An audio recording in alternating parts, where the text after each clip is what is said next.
Pouvez-vous m'appeler avant 15 h? J'aimerais suivre le débat sur les retraites à l'Assemblée.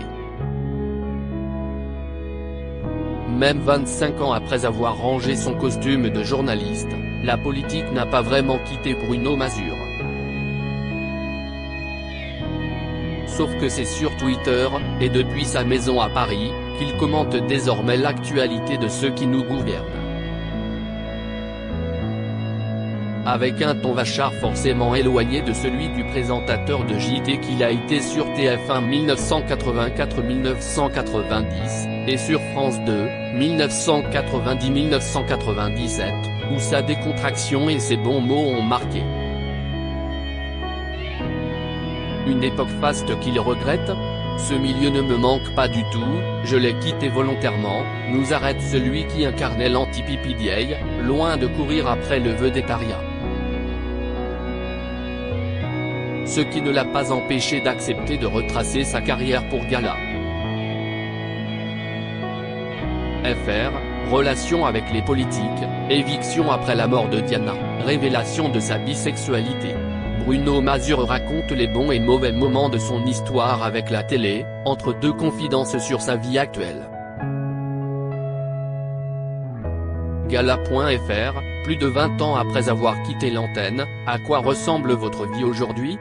Bruno Mazur, je voyage, je tweete, je m'occupe de mes chats. Tout va bien. Quand on a la chance d'avoir une retraite convenable, être payé à rien faire est absolument génial. Cela représente combien dans votre cas? Je préfère ne rien dire. Mais je ne suis vraiment pas à plaindre. J'ai eu la chance d'être bien payé une grande partie de ma vie. À TF1, j'ai d'abord gagné 60 000 francs, 12 800 €, puis 80 000 francs, 17 000 € par mois. Ensuite, j'ai voulu retrouver le service public, donc je gagnais 60 000 à nouveau sur France 2. Aujourd'hui, les présentateurs gagnent beaucoup plus. Avez-vous gardé contact avec vos anciens collègues journalistes? Non, plutôt avec des techniciens. Je n'ai pas envie de revoir des confrères pour dire que c'était mieux avant. Quand on arrête, il faut vraiment tourner la page. Comprenez-vous les journalistes de votre génération encore à l'antenne? Je ne trouve pas ça normal de voir quelqu'un comme Jean-Pierre Elkabbach à l'antenne à 85 ans. C'est un vrai problème. Il faut que ça se renouvelle. Même chose pour Alain Duhamel, il écrit un livre par an, n'a pas besoin d'argent et de passer à la télé pour vivre. Il prend la place d'une personne de 30 ans. Tout va bien également sur le plan de la santé? Parfaitement. Bien mieux que mon ami Michel Drucker avec qui je faisais vivement dimanche. Avez-vous de ces nouvelles? On s'envoie régulièrement des bêtises par SMS. Il a un grand sens de l'humour, on s'entend toujours bien. Mais en ce moment, il est encore un peu secoué par ses problèmes de santé. Je n'aimais pas interviewer les politiques, revenons en arrière. Quel moment ou interview retenez-vous de votre carrière? Je me souviens surtout des politiques qui étaient dans un rapport presque physique. Comme Georges Marchais ou Bernard Tapie, très dur à interroger. Je n'aimais pas interviewer les politiques au JT. C'était mon grand problème. Pour quelle raison? C'était frustrant car cela durait 5 minutes, on ne pouvait pas faire le tour d'un sujet et ils étaient très langue de bois. Je me transformais en porte-parole. Vous receviez aussi des comédiens. De très mauvais souvenirs. Ils venaient souvent faire la promotion d'un film produit par la chaîne. Avec Alain Delon, cela a été dur, je ne voulais pas voir le retour de Casanova en raison des mauvaises critiques. Il a beaucoup insisté et organisé une projection pour moi. Comme prévu, le film n'était pas bon. Je m'en suis tout de même sorti lâchement, en l'interrogeant sur les décors et les costumes. Quels sont vos bons souvenirs?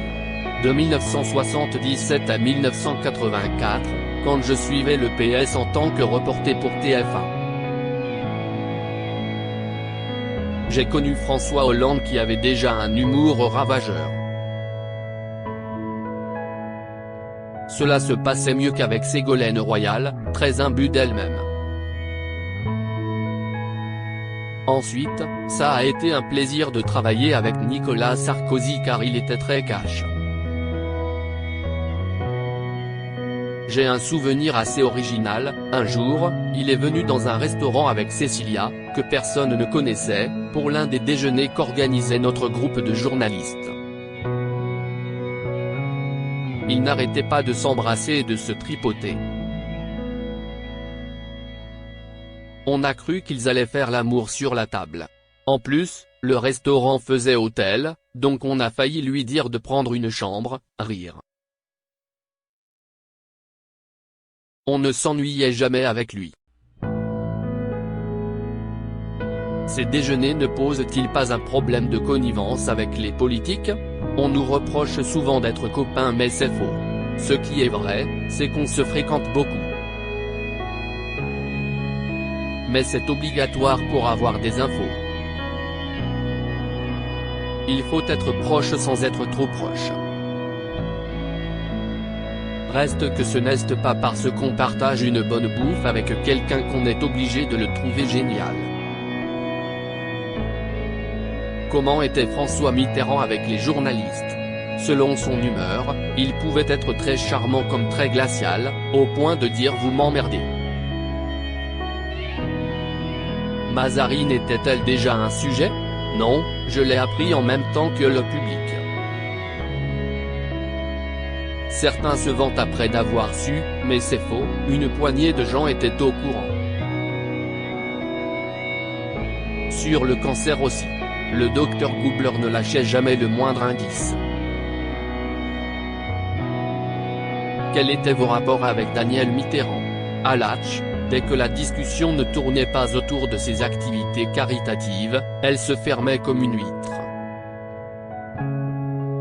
On ne pouvait pas déconner avec elle.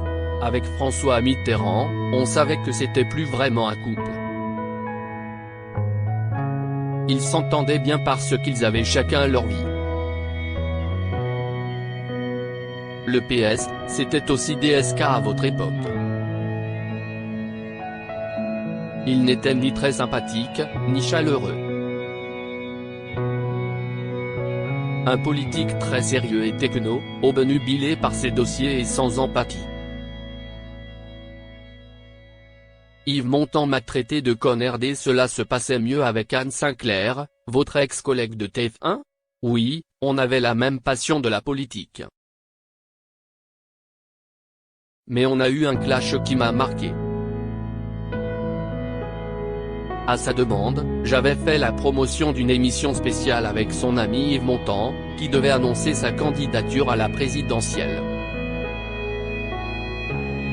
Sauf qu'il n'a rien annoncé. J'envoie dans la foulée une lettre à Anne Sinclair et Yves Montand disant que je regrette d'avoir fait de la pub pour une émission sans intérêt. Je reviens de vacances et j'ai un message sur mon répondeur d'Yves Montand qui me traite de connard. Rire. J'aurais dû le garder car ce n'était pas tous les jours qu'on se faisait injurier par Yves Montand. Anne Sinclair vous en a-t-elle voulu? On s'est expliqué dans son bureau, au prix de la pub sur TF1, vous me devez 300 000. C'est là qu'elle a craqué et a pleuré. Elle a senti que je tapais juste car l'émission n'avait aucun intérêt. Je ne l'ai pas beaucoup revue depuis. À la fin des années 80 sur TF1, PewDiePie faisait le JT la semaine et vous le week-end. Étiez-vous en concurrence? Non, pas vraiment.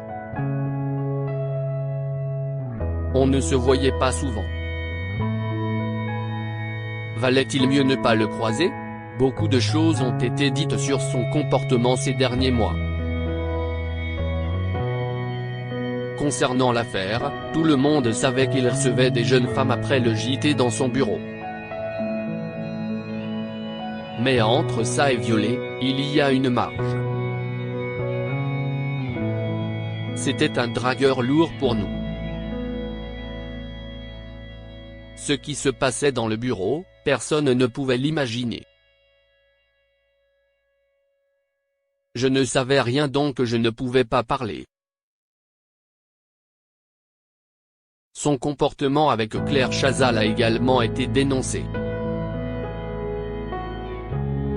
Il aurait été jusqu'à uriner sur son canapé. À l'époque, j'avais entendu qu'il avait plutôt déféqué sur son canapé. Quoi qu'il arrive judiciairement, il est humilié. Il a une très haute estime de lui-même donc tout ça doit l'anéantir. Être journaliste politique, c'était déjà s'intéresser aux premières dames? Comme Bernadette Chirac? Je n'étais pas du tout fan. Elle était extrêmement désagréable avec le personnel de l'Élysée. Je l'ai rencontrée lorsque l'équipe de Vivement Dimanche a été invitée à déjeuner au château. Michel Drucker était amoureux de Bernadette. Moi, je n'ai jamais compris le concept de première dame, car on n'est pas aux États-Unis. Cela ne m'intéresserait pas d'interroger Brigitte Macron. Quand je vote pour Macron, je ne vote pas pour sa femme. Même chose quand je vote pour Hollande. La politique, ça ne vous a jamais tenté? J'ai eu des propositions. Du PS, notamment. Ils avaient bien senti ma sensibilité politique et que j'aimais beaucoup Mitterrand. J'ai refusé car le quotidien des politiques ne me fait pas rêver. Ils n'ont pas de vie privée. D'ailleurs, leur niveau a beaucoup baissé aujourd'hui. Pour moi, la mort de Diana n'avait aucun intérêt. La mort de Diana vous a-t-elle vraiment coûté votre place? Je savais que j'allais être débarqué un mois après. Ce qui s'est passé si est qu'à 6 h du matin, on me prévient par téléphone. Sauf que je réponds que c'est triste pour sa famille, je raccroche et me rendors. Pour moi, ça n'a aucun intérêt, d'autant qu'elle a quitté la royauté. Le dimanche matin, j'arrive à la rédaction et je vois Arlette Chabot dévastée et quasi en pleurs. Je trouvais ça idiot. J'ai vite compris que Daniel Bilalian, qui lui était venu à 6 h, allait présenter le Trésor à ma place. Donc je suis rentré chez moi. Ils m'ont toutefois laissé le 20 h. Comment ça s'est passé? On n'a parlé que de la mort de Diana. C'est mon plus mauvais souvenir de JT. On a été plus que nuls, en interrogeant des passants qui n'avaient rien vu. J'étais d'une humeur exécrable. Plus rien n'existait, plus aucune guerre. TF1 avait été moins mauvais que nous. L'audience n'a pas été bonne et j'en étais très content. J'ai lâché à Arlette Chabot, on a fait la pète et on n'a pas été payé. Elle se disait, ce mec est un cinglé. J'ai été évincé pour ça, je n'étais pas dans le mood. Je passais pour un mauvais journaliste. Mais je n'ai aucun regret. On n'est pas obligé de céder à l'émotion. C'est ce qui m'a fait quitter ce métier. Votre carrière a aussi été marquée par une émission où vous avez révélé votre bisexualité. J'ai été complètement piégé par Mireille Dumas. Elle me contacte d'abord pour une nouvelle émission, sur le thème des regrets. En plateau, je suis surpris, on est quasiment dans le noir. Au bout d'une heure, elle me demande ce que je pense de la bisexualité. Elle insiste lourdement et naïvement, je finis par craquer. J'ai toujours été bisexuel et ça n'a jamais posé problème à mes partenaires et mes proches. Elle n'avait évidemment gardé que les passages sur ma vie sexuelle. Ce n'était pas correct donc je lui veux encore.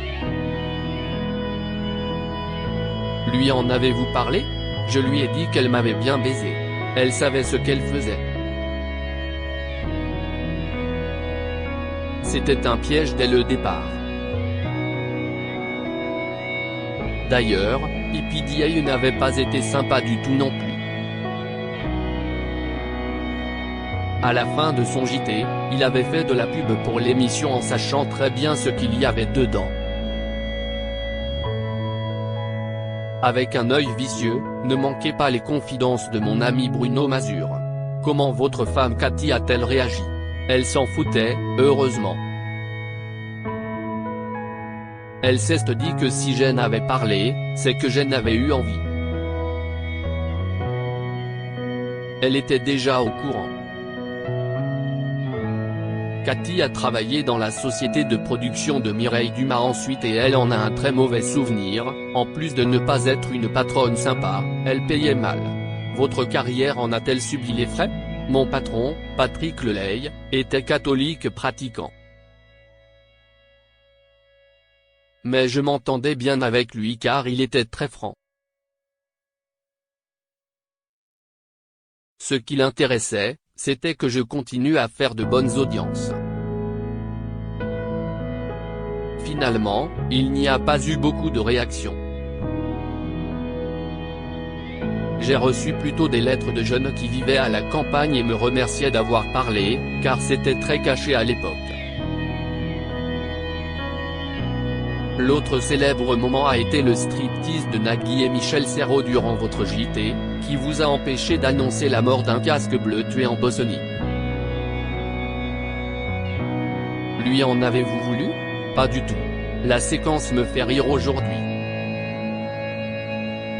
J'aime aussi quand c'est le bordel. L'une des dernières fois où j'ai croisé Nagui, il m'a dit qu'il envisageait de demander à Lina de bloquer la diffusion de la vidéo car il ne supportait plus de la revoir. Cela lui posait problème. Quel journaliste appréciez-vous aujourd'hui? J'aime bien Thomas Soto. Mais je l'ai perdu de vue car je n'allume jamais la télé le matin. Je vais vous étonner mais je ne regarde plus les JT aujourd'hui, car je sais à l'avance ce qu'ils vont raconter. Je me tiens plutôt au courant avec la radio et Twitter.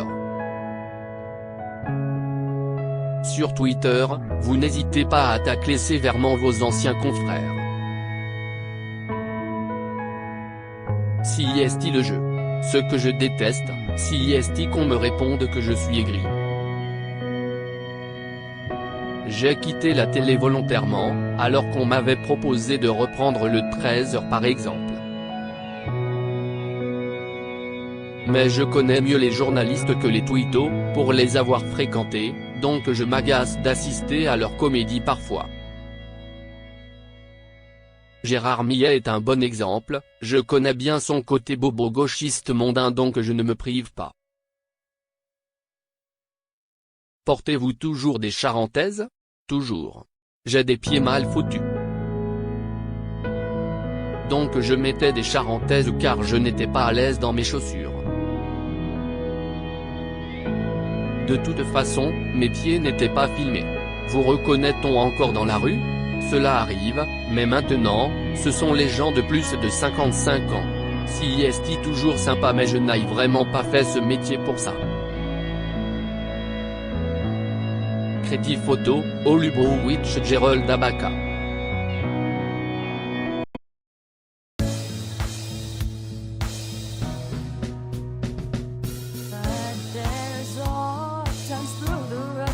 I think you can let me know. Sit down, sit back, let me help